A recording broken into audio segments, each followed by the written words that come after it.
অন্তর্বর্তী সরকারের উপদেষ্টার পদ থেকে পদত্যাগ করেছেন মোহাম্মদ নাহিদ ইসলাম। মঙ্গলবার প্রধান উপদেষ্টার কার্যালয় সূত্র এ তথ্য নিশ্চিত করেছে।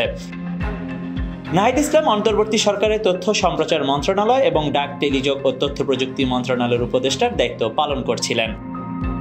বৈষম্য বিরোধী ছাত্র আন্দোলন ও জাতীয় নাগরিক কমিটি নতুন রাজনৈতিক দল গঠন করতে যাচ্ছে। এই দলের নেতৃত্ব দেবেন নাহিদ ইসলাম। সে কারণেই তিনি উপদেষ্টার পদ থেকে পদত্যাগ করেছেন বলে জানা গেছে। আগামী 28 ফেব্রুয়ারি নতুন এই রাজনৈতিক দলের আত্মপ্রকাশ হওয়ার কথা রয়েছে।